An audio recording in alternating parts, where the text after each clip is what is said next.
충격에 의한 외상이 있을 때 피해야 할 행동이 있다면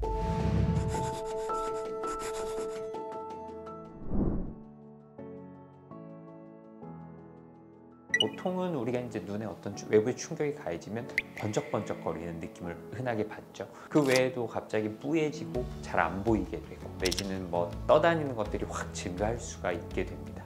눈알은 이상이 없고 눈꺼풀만 붓는 경우, 그런 것들이 가장 먼저 있을 수 있겠고, 그 다음에 우리가 눈 속에서 출혈이 생기는, 눈 안에 있는 공간 중에 앞쪽 전방에 출혈이 생기는 외상성 전방 출혈이 생길 수 있습니다. 외상성 전방 출혈이 생기면 그로 인한 피 때문에 뿌옇게 보이고 시력이 떨어지는 증상을 경험하게 됩니다. 그 출혈이 단순하게 눈 전방에만 머무르지 않고 망막의 손상이 일어나는 경우입니다. 우리가 좌상, 멍 현상부터 망막이 일부 찢어지는 내지는 망막에서 어떤 유리체 출혈이 발생하는 경우들까지 다양한 증상이 있을 수 있고, 그거에서 더 나가서 가장 심각한 외상이라고 하면 안구 파열이라고 말하는, 검은 자라고 말하는 각막, 그리고 흰 자라고 말하는 공막 부위에 일정 압력을 넘어서는 흔히 말하는 터지는 열상이 발생을 해서 안구 내부에 있는 우리 구조물들이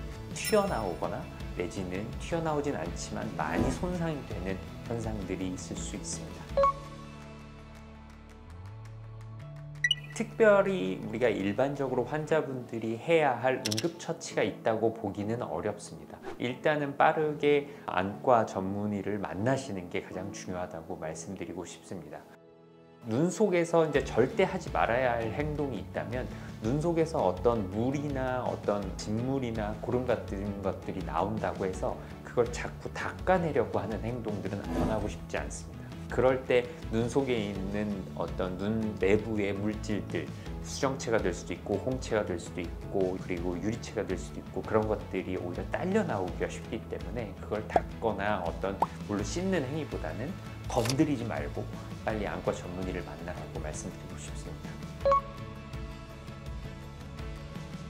아까 말씀드렸던 안구 파열의 경우, 안구 파열에 의해서 내부의 물질들이 심하게 손상돼서 밖으로 나온 것뿐만 아니고 그곳에 어떤 심한 감염, 지저분한 것들이 발생을 하면 안구 내부에 있는 어떤 균 감염 등이 이쪽에 있는 시신경을 타고 그것이 뇌로 가서 뇌염 내지는 뇌의 감염으로 번져 갈 수 있기 때문에 우리가 심각하게 손상되고 감염이 의심이 되는 안구 파열의 경우 안구 적출을 하게 되는 경우도 있습니다. 가장 조심해야 되는 운동이 있다라고 하면 배드민턴 같은 것입니다. 배드민턴 우리 셔틀콕이 딱 사이즈가 눈만 딱 때리기가 좋은 사이즈라서 딱 눈알만 손상되는 경우가 많습니다. 예를 들어서 축구공 같은 경우는 워낙 공 자체가 크기 때문에 눈알만 손상시킨다기보다는 대개는 눈 주위에 뼈를 깨거나 하는 형태의 손상을 주지만 공이 작은 셔틀콕처럼 작은 경우에 그런 것들이 눈알만 손상시키기가 더 좋습니다.